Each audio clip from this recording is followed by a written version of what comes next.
कुत्सितवाद, वाचो वेगम, वाणी के वेग को शासन में लीजिए, और मनशाह, मनोवेगम, मन का वेग आता है।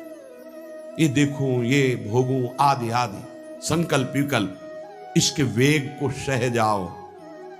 कुछ नहीं बोलना, सहने का मतलब होता है कुछ नहीं बोलना। मन कह रहा मुझे ऐसा करना है, मुझे ऐसा करना है, मुझे ऐसा, कुछ नहीं बोलना।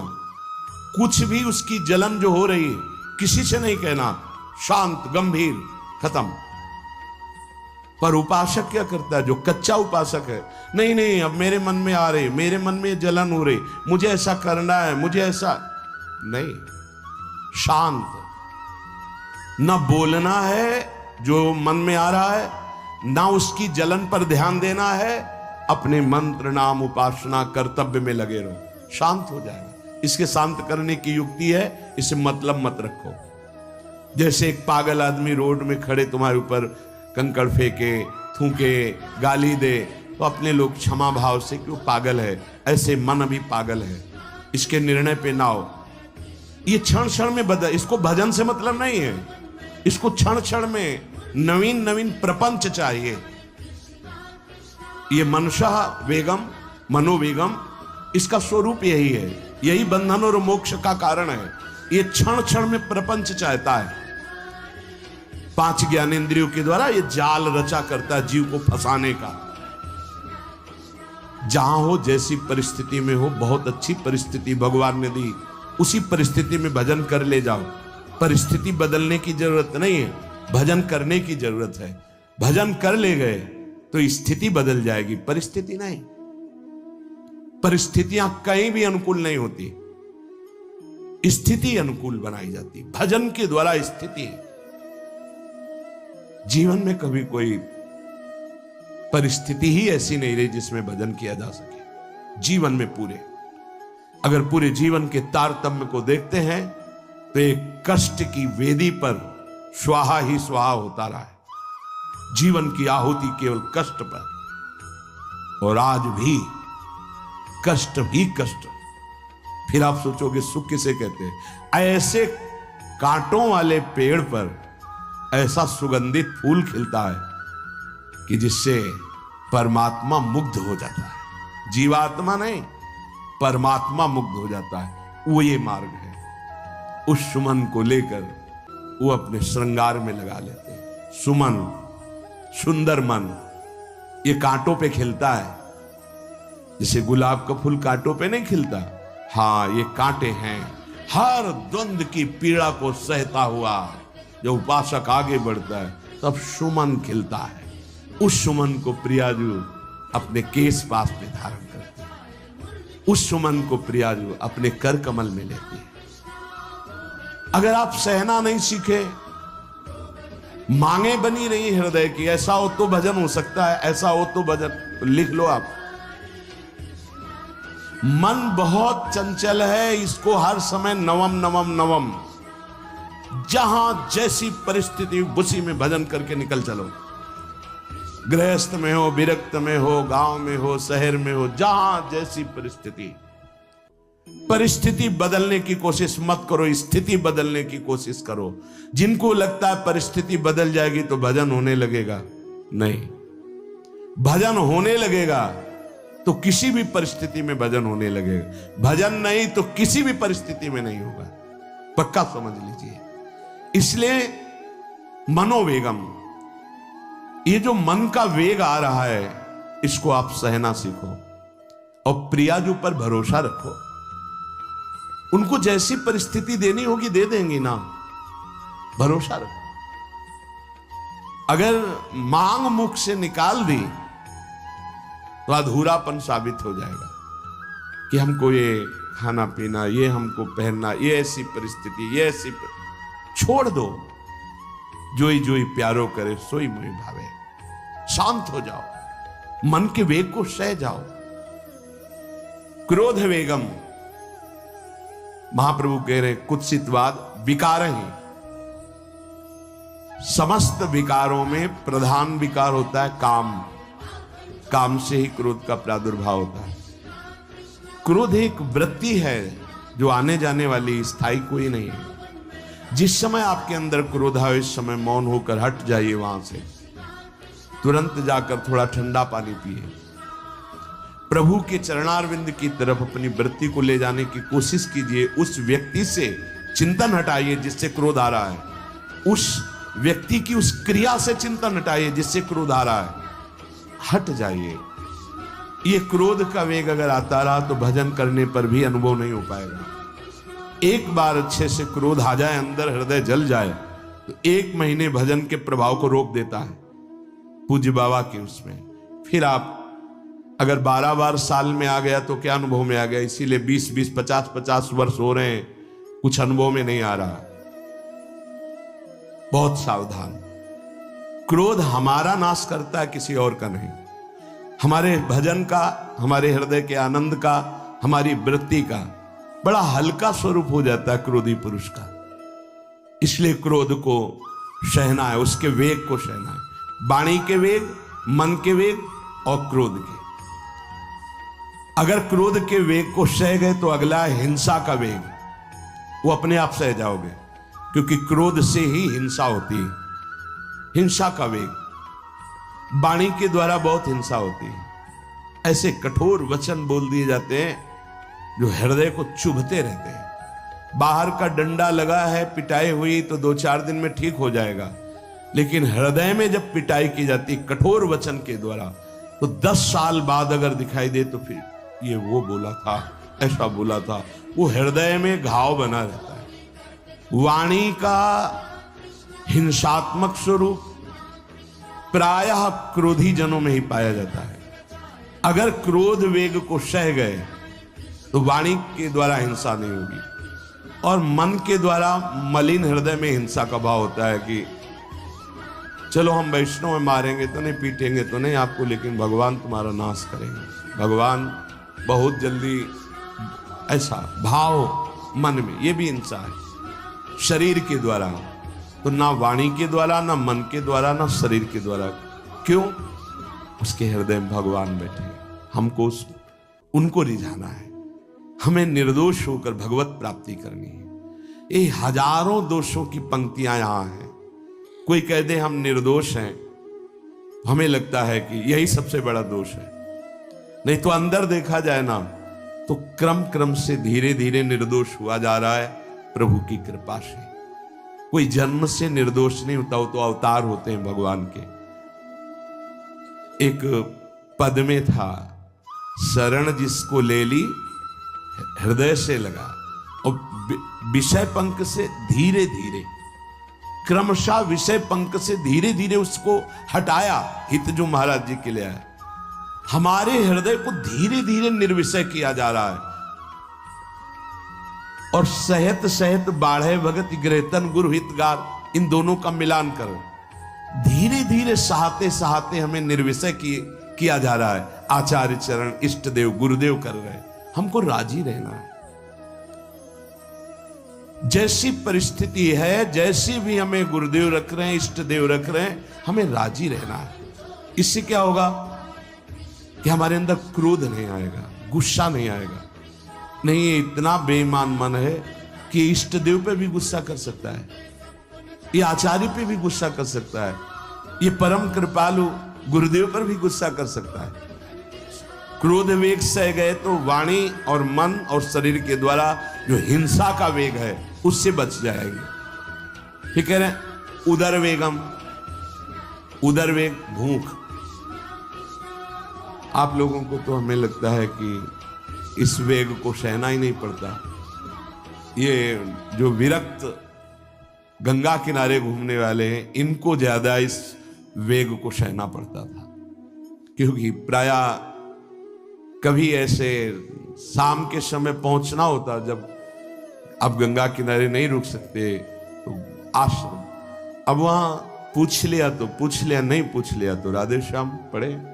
अगर कोई मंदिर मिल गया तो हम आश्रम आदि कोई खोजना ही नहीं, गांव में तो जाना ही नहीं है, क्योंकि नवीन अवस्था में कभी गांव में भिक्षा भी नहीं मांगी, आकाश वृत्ति का ही आश्रय लिया जो शास्त्र सम्मत। गांव में कभी पूरे जीवन में किसी गांव में किसी एक रात्रि किसी घर में कभी शयन नहीं। गांव के किनारे मंदिर मिला या कोई आश्रम संत जनों का, भूख के वेग को जो सह जाए तो भजन में बहुत रुचि हो जाती, क्योंकि भजन से चित्त हटेगा तो भूख व्याकुल करेगी, और उसकी व्याकुलता से बचना है तो भजन में लगना पड़ेगा। और आपको सच्ची कहते हैं कि कई कई दिन भोजन न मिलने पर भी शरीर में गंगा जल के कारण कभी कमी महसूस नहीं हुई।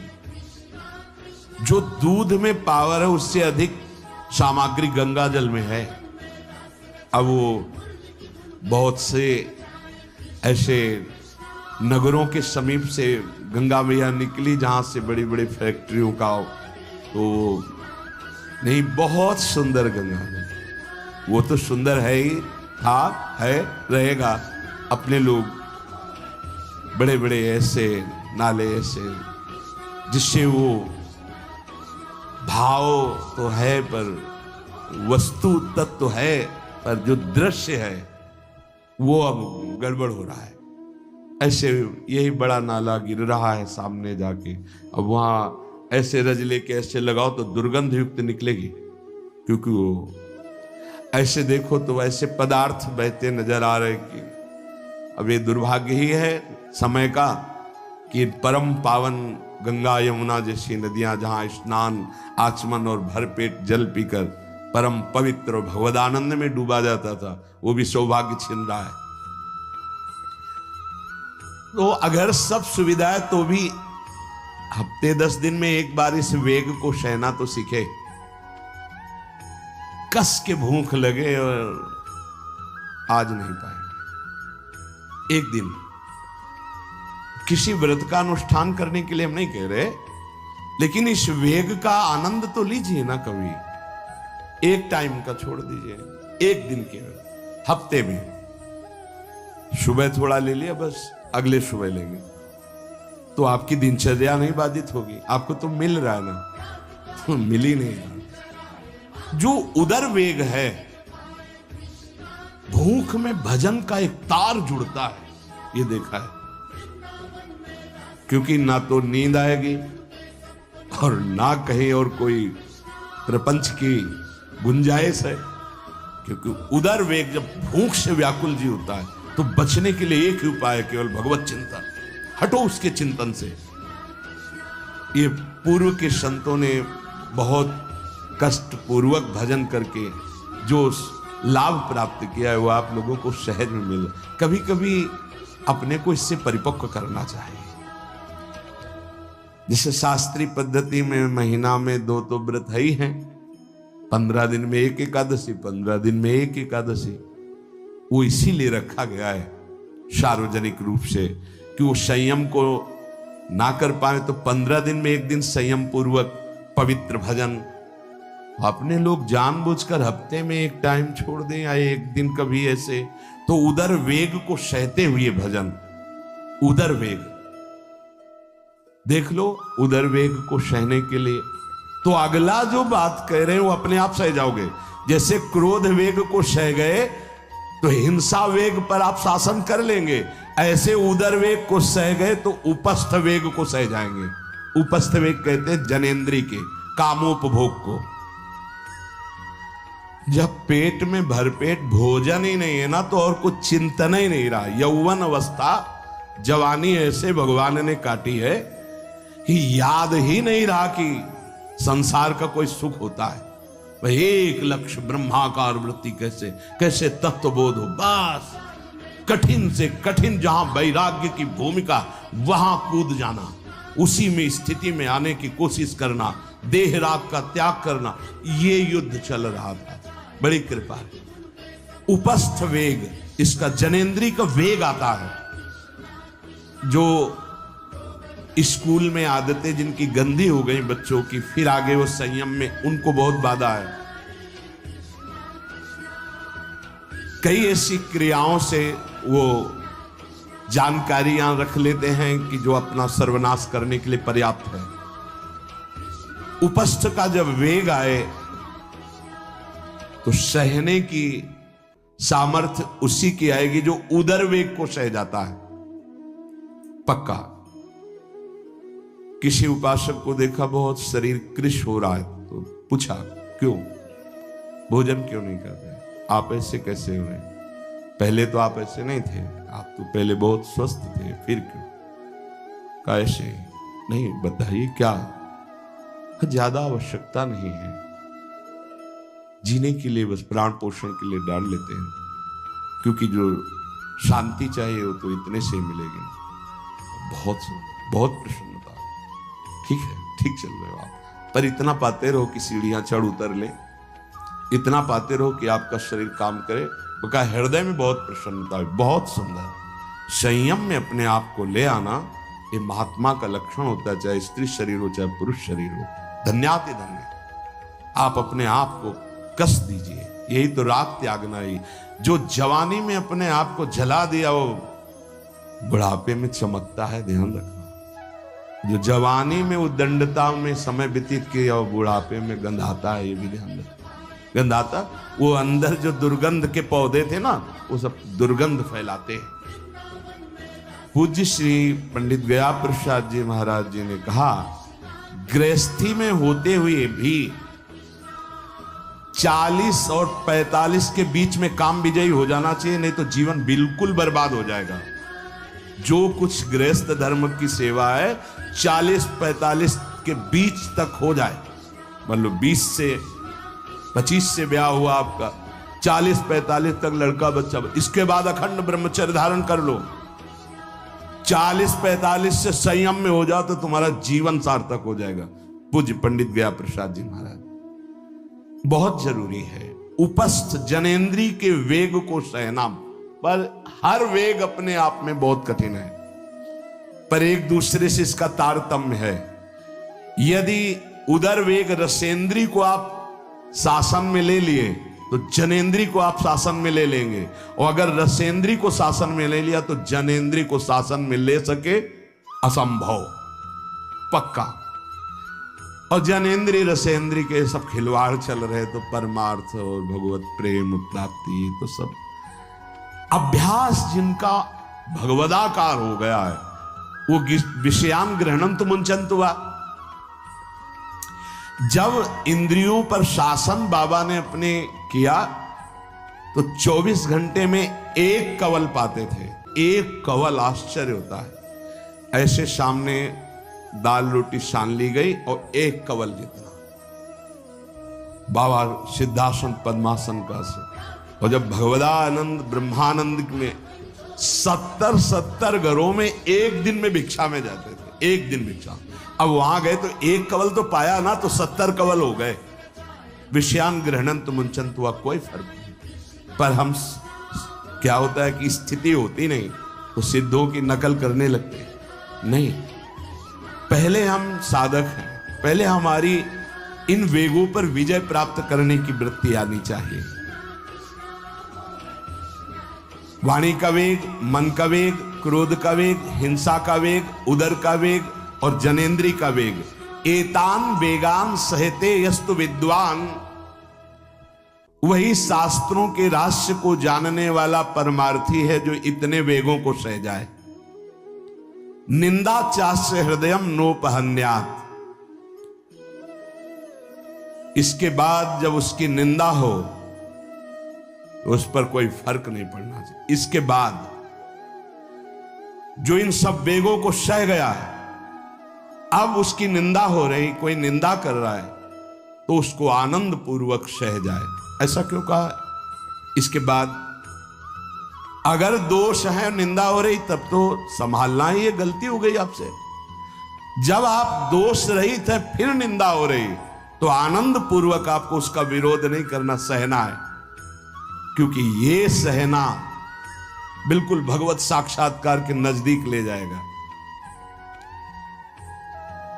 देखो, अपमान, निंदा, तिरस्कार, असलियत में हम कैसे साधक हैं, इन्हीं के द्वारा परिचय होता है।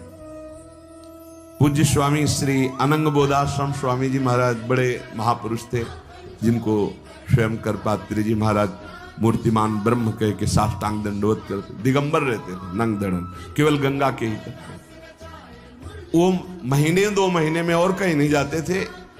एक बड़े वकील साहब थे, वो भिक्षुकों को रोटी दाल ऐसे रोज बंटवाते थे, उनकी पंक्ति में लगने जाते थे। महीने 2 महीने में एक बार पंक्ति में लगते थे जाके, नंग धड़ंग अवधूत वेश जटाएं, और जरूर ऐसी चेष्टा करते थे जिससे उनको धक्का मुक्की लगा दी जाए। तो एक दिन गए, लाइन में खड़े हुए, फिर 2 लोगों को क्रॉस करके आगे लाइन में, फिर आगे लाइन, तो जो नौकर डंडा लिए खड़े थे उनका तुम्हें बार बार मना किया, 1-2 डंडे लगे, फिर आगे जाके खड़े हो, धक्का मारा, पीछे किया। और ऐसा ये महीने 2 महीने में वहां सहने जाते थे। अचानक उस दिन वकील निकले, उन्होंने देखा, अरे स्वामी अनंग बोधास, पता है तुम्हें कौन? साष्टांग दंड। उस दिन से जाना बंद कर दिया। फिर एक दिन गए थे प्रभुदत्त ब्रह्मचारी जी के यहाँ, कहां असनी है और कहां जोशी, गंगा किनारे पूरी रात चल करके पहुंचे। 2 बजे आवाज लगाई, ब्रह्मचारी। स्वामी जी उतरे नीचे, साष्टांग दंड, बैठे।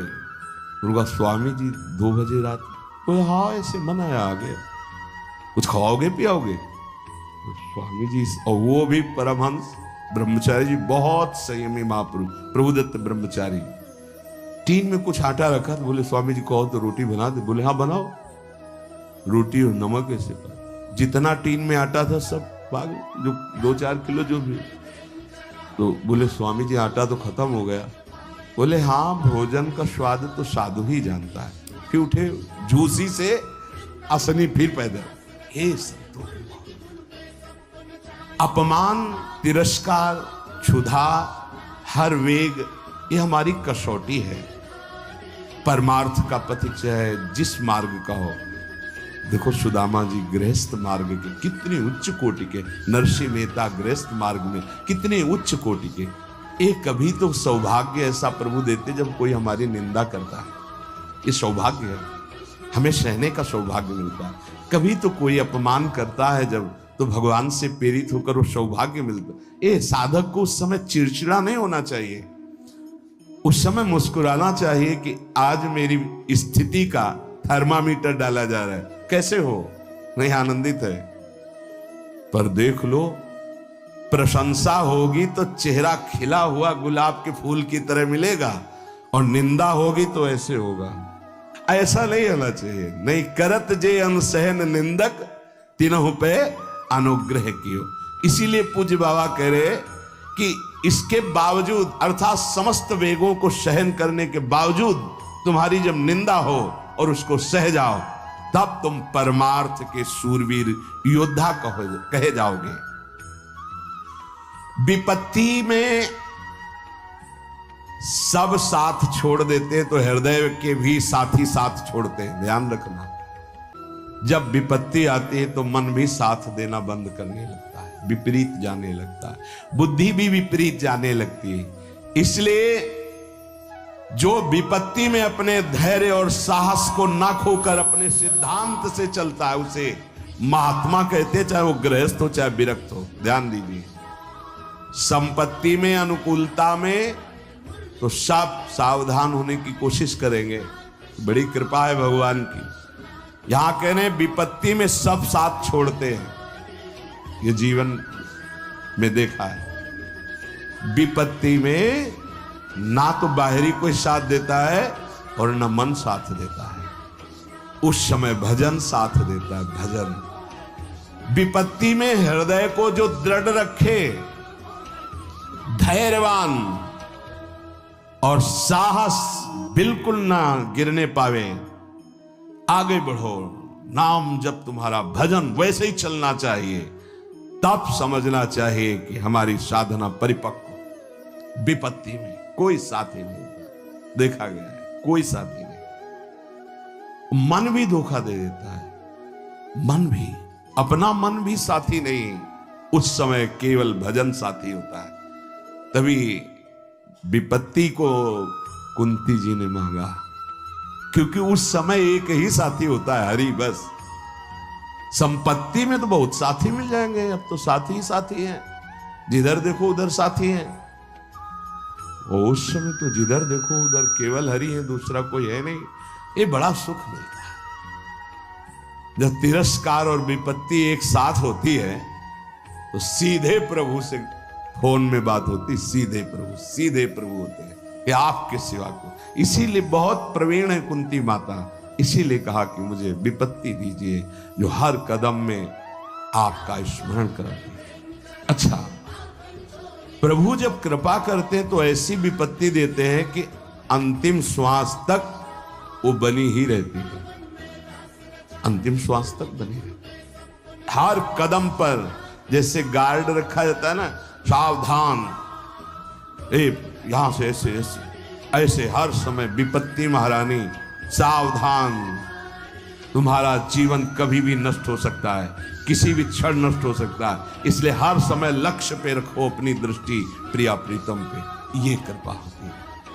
तो उपासक को जब विपत्ति मिले, सब साथ छोड़ दें, मन भी ना लगे, तब धैर्य और साहस दोनों को सुरक्षित रखते हुए साधना में समय आया है, परीक्षा आई है, फेल मत हो, धैर्य पूर्वक डटे रहो, निकल जाएगा। ये तूफान है, मन का तूफान है, माया का तूफान, निकल जाएगा, आगे बढ़ो। अगर भूल गए तो इससे बड़ी कोई हानि नहीं होगी, ध्यान देना। साहानिस्तन महच्छिद्रम सा चांद्र जड़ मूढ़ता यन्मुहूर्तम क्षणार्धम वा वासुदेवम न चिंतयेत। अय उपासक, वो मुहूर्त, वो आधा क्षण जिसमें आप अपने प्रभु को भूल गए, किसी भी प्रकार से अपमान को देखकर, निंदा को सुनकर, विपत्ति के चक्कर, सबसे बड़ी हानि हो जाएगी। आधे क्षण के लिए भी प्रभु को नहीं भूलना। सबसे बड़ी त्रुटि अंधापन, जड़ता, मूर्खता होगी कि उपासक निंदा सुनकर अपमान की परिस्थिति में या विपत्ति में अपने प्रभु को भूल जाए। नहीं, एक क्षण के लिए भी नहीं, ना संपत्ति में भूलेंगे और ना विपत्ति में भूलेंगे। जो उपासक है वो ममता शून्य होता है, इसलिए उसका भजन नहीं रुक सकता। न शरीर पे ममता है, न किसी संबंधी पे ममता है, तो विपत्ति किस पे आएगी? इन शरीरों पर ही तो आती है। विपत्ति किस पे आएगी? संबंधों पर ही तो आएगी। तो उसका भजन क्यों नहीं रुकता? क्योंकि ममता शून्य है। इसीलिए इस ममता पर प्रहार गुरुदेव करते हैं, आचार्य शास्त्र करते हैं। ममता शून्य बनो, अपनी ममता केवल प्रियालाल से। तो भारी विपत्ति में भी हमारी ममता सुरक्षित श्यामा श्याम से, उनका चिंतन चलता है। एक एक कदम पर वो मुस्कुराते नजर आते हैं, जब किसी का सहारा नहीं होता, किसी का भरोसा नहीं होता, कोई अपना नहीं होता है। ये जानबूझ करके किया जाता है, नहीं तो संसार में सबके कुछ न कुछ अपने होते हैं। संसार में कुछ न कुछ सपने होते हैं और कुछ अपने होते हैं। जानबूझकर सब सपने मिटाए जाते हैं और सब अपनेपन मिटाए जाते हैं। हमारा स्वप्न भी प्रभु होते, कल्पना, भावना, चाहत, गति, जो हमारे प्रभु होते हैं। हमारा अपनापन भी प्रभु से होता है। अब व्यवहार में सब अपने हैं। अब देख लो, पहले एक बार अपनापन हटाया, ममता हटाई, प्रभु के चरणों में रखी। इसके बाद अब सबसे प्रभु भाव से नाते नेह राम के मने, अब कोई फर्क नहीं। पर अभी ममता से समता में नहीं पहुंचे, इसलिए ममता हटानी है। एक बार हटाओ, अपने शरीर से, अपने संबंध से, अपने इंद्रियों के भोगों से ममता हटाकर श्री जी के चरणों में। एक अहमता ममता ये जग में है दुखदाई, ये जब श्री जी की ओर लगे तो होत परम सुखदाई। उपासक को क्यों विघ्न नहीं पड़ता भजन में? क्योंकि उसकी कहीं ममता ही नहीं होती। अब वो पधार गए, तो मृत्यु लोक है, जाना ही है, राधा राधा राधा। बलराम ब्रजवासी बताते कि उनके बगल में एक गृहस्थ भक्त थे, तो उनका पुत्र मथुरा गया तो एक्सीडेंट से पधार गया, और उनके 4 घंटे जप का नियम था, तो 2 घंटे हुए थे, वो जप रहे थे। सूचना ही कि आपके पुत्र का एक्सीडेंट हो गया और ऐसा ऐसा, तो उनका है या पधार गया? बोले पधार गया। बोले जब पधार ही गया तो आगे का कार्य आप लोग देखो, 2 घंटा रह गया, पूरा जप हो जाने पर ही हम उठेंगे। पूज्य श्री मुखिया जी महाराज जो इस समय गाते हैं, राधा वल्लभ जी इनके पिताजी, बड़े मुखिया जी कहे, जहां राधा वल्लभ जी के सामने हारमोनियम में ऐसे हाथ रखा और एक बार राधा वल्लभ जी को देखा, आंख बंद की, तो समाज पूरी होने के बाद ही आंख खुलेगी। इतने में सूचना है कि आपके बड़े पुत्र को अग्नि के द्वारा ऐसा, तो शरीर पूरा हो गया। तो बस राधा वल्लभ जी की तरफ देखा, आंख मूंद ली, पूरी समाज करने के बाद ही। क्यों? क्योंकि ममता शून्य, ममता युगल चरणारविंद में राधा वल्लभ लाल जी। जाने का समय निश्चित है, चला गया, अब हम श्री जी की सेवा में उसका मंगल ही होगा। ये आना बड़ा कठिन है, ममता का त्याग होना बड़ा कठिन।